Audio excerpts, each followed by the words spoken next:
Yes, please. Good morning, sir. Please sit down. Yes, sir. From Patna, Bihar. Sir. Kumar, सबसे पहले आप मुझे अपनी एजुकेशनल क्वालिफिकेशंस के बारे में बताएं। Sir, I have done my BA in LLB. BA in LLB क्या है? What is this? BA LLB use होता है. BA LLB इंटीग्रेटेड कोर्स किया होगा ना after 12th 5 year course. Yes, sir. तो वो BA LLB होता है, BA in LLB तो अच्छा नहीं लग रहा मुझे, नहीं सर, वो BA LLB होता है. है ना? चलिए ठीक है. आपके ऑप्शनल क्या क्या थे Kumar? Sir, constitutional law and administrative law, transfer of property, specific relief, trust और इक्विटी, और कॉन्ट्रैक्ट और टॉट. ठीक है. आप मुझे बताएं substituted performance, what is this? Sir, substituted performance has been provided under Section 20 of the Specific Relief Act. इसे 2018 amendments add किया गया है. इसमें the person who has suffered as a result of the breach of contract can obtain performance from a third party, and for that purpose he has to give a prior notice of 30 days. ठीक है, ठीक है, okay. आप मुझे ये बताएं कि साहब इंजंक्शन और स्टे में क्या डिफरेंस होता है? What is the difference between the stay and injunction? Sir, injunction जो है वो उसका एम्बिट थोड़ा सा बड़ा है, मतलब मेरे हिसाब से, क्योंकि इंजंक्शन जो है वो for preventing the destruction of property, या फिर अगर कोई आपको डिस्पोजेस करना चाह रहा है आपकी प्रॉपर्टी से, उसके लिए इंजंक्शन जो है वो थोड़ा ब्रॉड, उसके सर्कमस्टांसेस थोड़े ब्रॉड होते हैं. और स्टे जो है वो बेसिकली डिजिस्ट करने के लिए बोलता है. इंजंक्शन जो है वो मैंडेटरी भी हो सकता है. अच्छा, ऐसा नहीं लगता कि stay for the court and injunction for the parties? Yes sir. ठीक है, okay. Section 122 of transfer of property act yes sir. के बारे में डील करता है. सर, गिफ्ट का डेफिनेशन. ठीक है, क्या क्या एलिमेंट्स हैं गिफ्ट के लिए? सर, गिफ्ट जो है अनकंडीशनल ट्रांसफ़र है एग्जिस्टिंग इमूवेबल प्रॉपर्टी का वॉलंटरी. फिर से बोलिए. सर, गिफ्ट जो है वो अनकंडीशनल ट्रांसफ़र है एग्जिस्टिंग मूवेबल और इमूवेबल यस.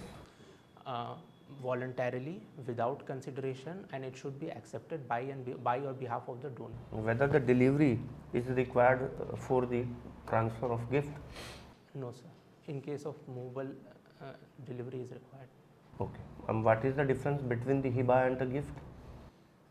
सर, हिबा में वन ऑफ द एसेंशियल्स जो है वो ट्रांसफ़र ऑफ पोजेशन जो है वो है, और गिफ्ट में मतलब ऑलवेज पोजेशन ट्रांसफ़र होना ज़रूरी नहीं है. Okay. What is actionable claim?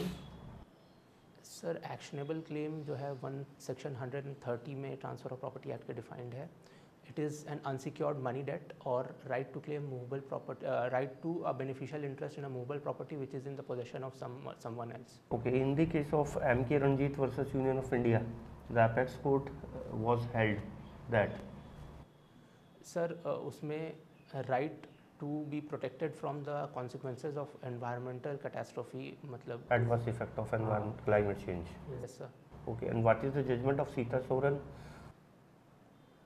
Sir, Sita Soren versus Union of India? Sir, उस जजमेंट में एक PA नरसिम्हा राव वाले जज. ठीक है, ठीक है, ठीक है, ठीक है. Okay sir, please. तो मैं रोहित, ऐसा हो कि आपको यहाँ से पटना से ट्रैवलिंग करनी है बाय ट्रेन, यस लाइक आपको जाना है प्रयागराज, यस सर. और आपने एक टिकट परचेज किया, और जब टीसी चेक करना है तो आपका टिकट मिस हो गया आपसे. अब आप पे ये कहना है कि टिकट आपने परचेज किया था, ये बर्डन ऑफ प्रूफ किस पे लाई करेगा? सर, मेरे पे लाई करेगा. किस सेक्शन के रिगार्डिंग आप ये बात कर रहे हैं? Sir, section two the best of my knowledge 106 of Indian. 106. And which section of Indian Evidence Act talks about presumption of survivalship? Sir, sorry sir, I can not recall it at the moment. ये बताइए, जो previous judgement होते हैं वो क्या किसी subsequent matter में relevant माने जा सकते हैं? Yes sir. हाउ? सर, एक सर्कमस्टांस है जब 41 में वो एडमिरलिटी या फिर मैट्रिमोनियल इंसॉल्वेंसी प्रोसीडिंग्स के कोर्ट हैं, तो वो अगर वो कोई स्टेटस कन्फर करते हैं या कोई राइट कन्फर करते हैं पार्टीज़ पे, तो वो जजमेंट इन रेम हुए और वो मतलब सब पे सब सब्सिक्वेंट के सूट्स के लिए वो रेलेवेंट माने जाएंगे। और अगर यदि ऐसा हो कि जो मैट्रिमोनियल जजमेंट्स हैं, क्या आप इन्हें सेक्शन 41 में कवर करते हुए मानेंगे, और क्या ये सब्सिक्वेंट मैटर में जजमेंट रेलेवेंट होंगे? यस सर, होंगे। यस सर, अच्छा, ये बताइए, जब हम बात करते हैं रेस्टिट्यूशन ऑफ कंजुगल राइट्स की, यस सर। तो इसकी डिग्री यदि पास हो जाती है तो इसके एग्जीक्यूशन के लिए कहाँ कहाँ जाएंगे आप? एग्जीक्यूशन कराना है इस डिग्री को, तो कैसे करा पाएंगे? सर इसका एग्जीक्यूशन जो है वो मेरे को एग्जैक्ट रूल नहीं याद आ रहा ऑर्डर 21 का, लेकिन उसमें आप उसके प्रॉपर्टी को अटैच करवा सकते हैं, ठीक है। उसका अरेस्ट नहीं हो सकता, अरेस्ट नहीं हो सकता। उसका प्रॉपर्टी को आप अटैच जजमेंट अटैक की यदि बात करें तो अरेस्टिंग नहीं हो पाएगी। नहीं सर, अरेस्ट नहीं हो सकता रेस्टिट्यूशन। तो ये जजमेंट अटैक को कहाँ डिफाइन किया हुआ है सीपीसी में? Sir I am not sure, but if you allow me I can. Okay. Sir I believe वो 2 क्लॉज 8 में डिफाइंड है। 2 क्लॉज 8। अच्छा, ये बताइए, आपने सुना होगा प्रोस्पेक्टिव ओवररूलिंग थ्योरी, यस सर। ये है क्या, किस केस पे प्रोपाउंड किया गया था इसे? सर ऑल्दो आई कैनॉट, हम वो केस लॉ जो है एग्जैक्टली वो याद नहीं कर पा रहे, लेकिन प्रोस्पेक्टिव ओवर रूलिंग जो है प्रिंसिपल, उसका पर्पस ये है कि अगर कोई नया रूलिंग आता है तो वो ऑलरेडी जो सेटल प्रैक्टिस है उसको अनसेटल ना करे, और जो पार्टीज़ के राइट सेटल हो चुके हैं वो मतलब डिस्टर्ब ना हो। ओके, ठीक है। ओके। रोहित, ये बताइए थ्योरी ऑफ सब्रोगेशन क्या होता है?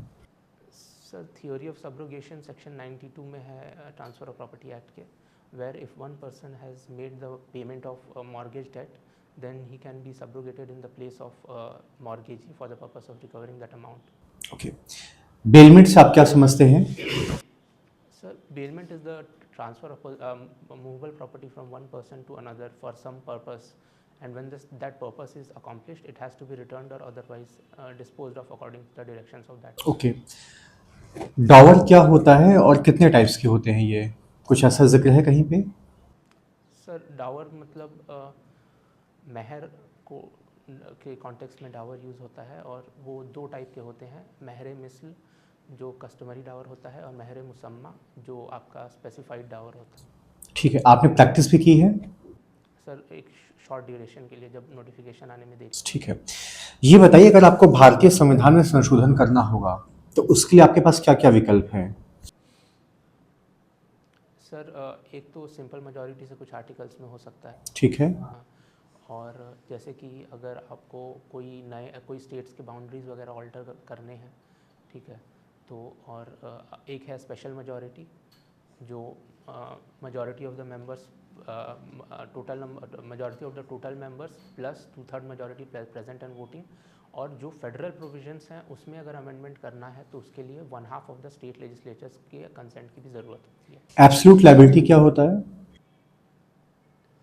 सर इसे MC Mehta versus union of India के केस में प्रोपाउंड किया गया था कि अगर कोई कंपनी है जो हजार्डस टॉक्सिक केमिकल्स मैन्युफैक्चर करने में या हैंडल करने में काम कर रही है, तो उसका एक नॉन डेलीगेबल ड्यूटी है कि वो अगर उससे लीकेज से राइट टू लाइफ किसी का अफेक्ट हो, या डैमेज टू प्रॉपर्टी हो, या वहाँ का जो कम्युनिटी है उसका लाइफ जो है वो अस्त व्यस्त हो जाए, तो उस सिचुएशन में आपका लाइबिलिटी एब्सोल्यूट है, आपको पे करना पड़ेगा। कोई एक्सेप्शन उसमें ये नहीं है कि सैबोटाज किसी ने कर दिया या फिर ये सब।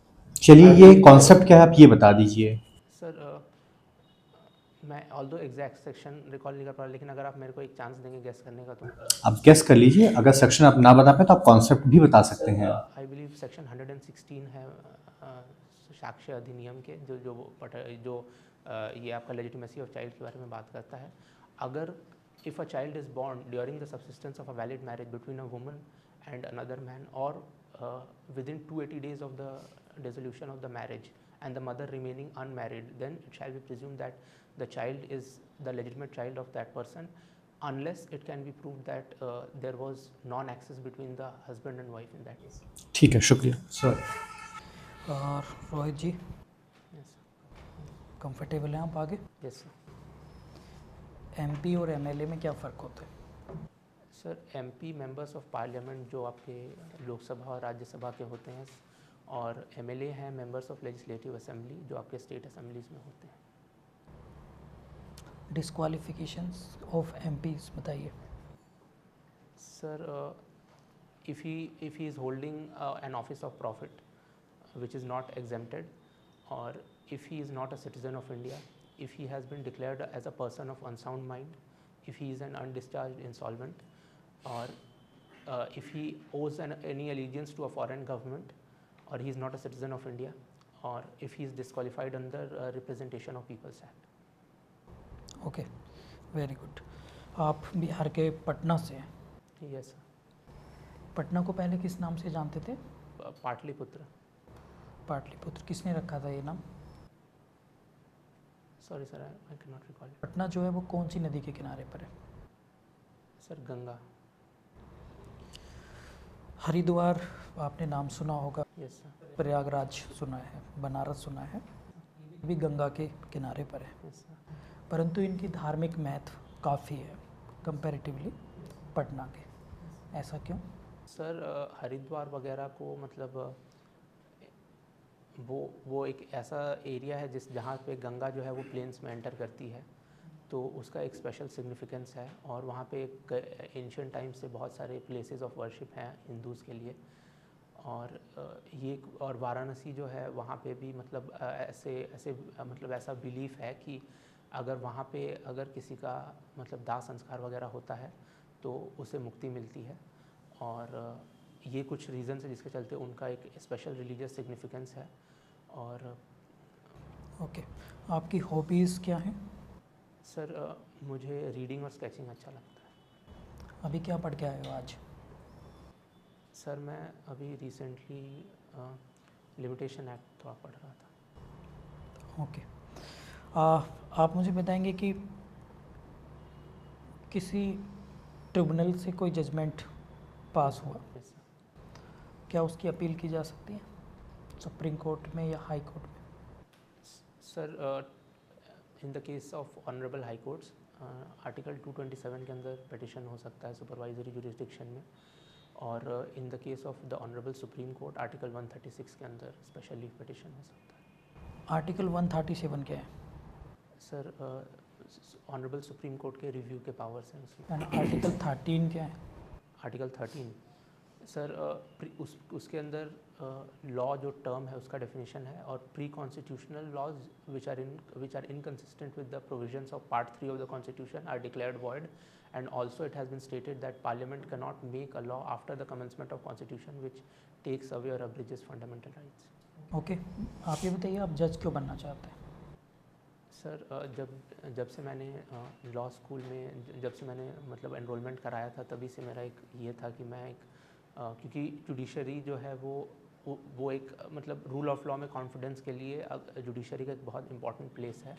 और मैं इसमें अपना हम्बल कंट्रीब्यूशन तभी से देना चाहता था।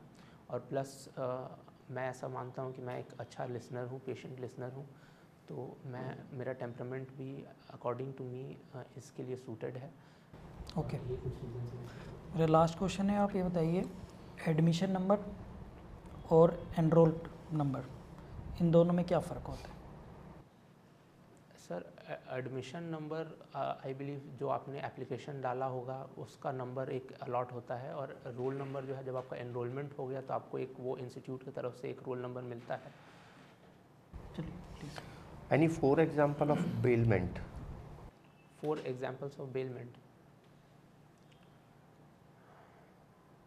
सर एक तो है प्लेज, और एक है आपका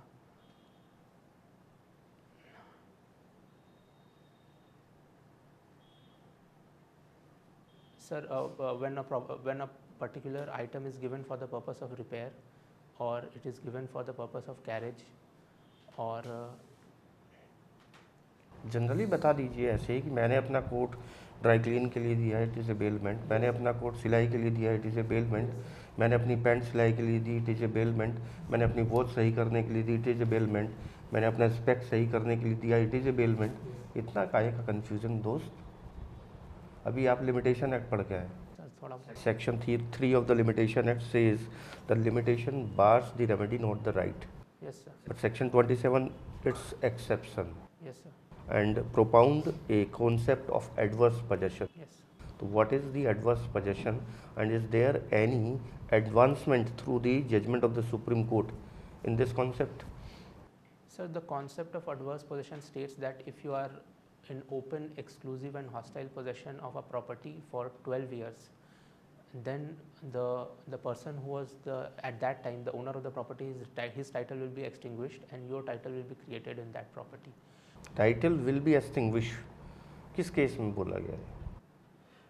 सर एक रिसेंट केस है Ravinder Kaur good, very good, very good, very good. अच्छा, मुझे ये बताइए कि साहब decree of perpetual injunction, yes sir, उसके लिए पीरियड ऑफ लिमिटेशन कितना होगा? एग्जीक्यूट कराना चाहते हैं आप उसे. You have a decree of perpetual injunction and you want to execute that degree, so what will be the period of limitation?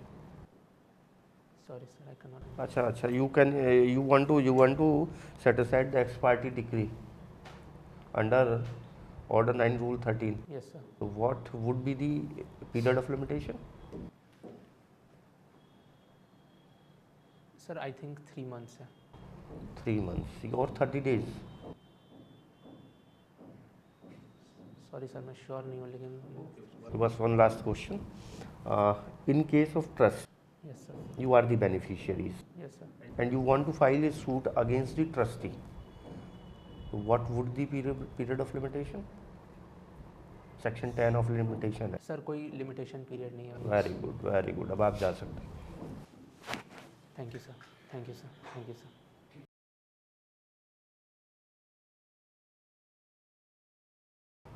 Please बैठिए. कंफर्टेबल होकर बैठिए, आपका इंटरव्यू ख़त्म हो चुका है, ठीक है. और आप बताइए आपको कैसा लग रहा है? Sir to the best of my ability मेरे से जैसा हो सका मैंने जवाब दिया. कितने नंबर आपको मिलने चाहिए 100 में से? सर 65, 70. बहुत बढ़िया. आपको कुछ बताने की ज़रूरत नहीं है, एवरीथिंग वाज गुड. बस 2-3 चीज़ें छोटी छोटी. एक तो आई कांटेक्ट आप केवल उसी व्यक्ति से कर रहे थे जो आपसे क्वेश्चंस पूछ रहा था. आंसर बताते समय एक नज़र देख लिया करें सबको, ठीक है. दूसरा, आपने विश सभी लोगों को किया तो ऐसा नहीं है, एक बार ही विश कीजिए. All the respected members of the board, wish you good morning, very good morning to all, जो भी है ना. और तीसरी बात ये कि थोड़ा सा रिवीजन कहीं कहीं पे करने की ज़रूरत है, तो अपने सब्जेक्ट्स को रिवाइज करते रहिए. ऑलवेज एवरीथिंग इज़ गुड, मतलब personality is good, appearance is good, confident, there is no fear in the face, knowledge is very good. So हमारी सभी की बहुत बहुत शुभकामनाएं. एक बार सर इन्होंने अच्छा बोला था तो हो जाता है कभी कॉमन. हाँ, उस पर घर का बर्थडे क्या है लोकल, आप अच्छा ज़्यादा बोलते हैं क्या? कौन? मैं? जैसे मैं पूछूँ आप आप ये बताइए तो आप कहेंगे अच्छा. जैसे कुछ कहते हैं ना यस सर, हाँ. फिर आंसर करते हैं. आपने यस सर की जगह या जी की जगह अच्छा बोला. अच्छा नहीं सर वैसे देखो अभी भी अच्छा बोला है वो आपने. होता है वो लैंग्वेज में होगा. हाँ वो टोन में है, थोड़ा इस पर काम कर लेना प्लीज़. अच्छा वो अच्छा जो मैं यूज़ कर रहा हूँ. ये एक्चुअली ये 2 बार बोला है आपको. मैं इस पे काम करूँगा सर. चलिए कुछ और पूछना है आपको? नहीं सर. चलिए बाकी बहुत अच्छा है ना. बहुत अच्छा है. और किसी चीज़ में इम्प्रूवमेंट? बस रिवीजन कीजिए और बाकी Revision. तो एवरीथिंग लगता है सिलेक्शन वाले बहुत सी मिस्टेक लगी हो मैंने बता दिया आपने. बाकी तो टाई पहन के आते हैं या तो फिर बटन खोल के आते हैं यहाँ पे. अच्छा सर. ठीक है. चलिए ओके. ठीक है sir. Thank you sir, thank you sir.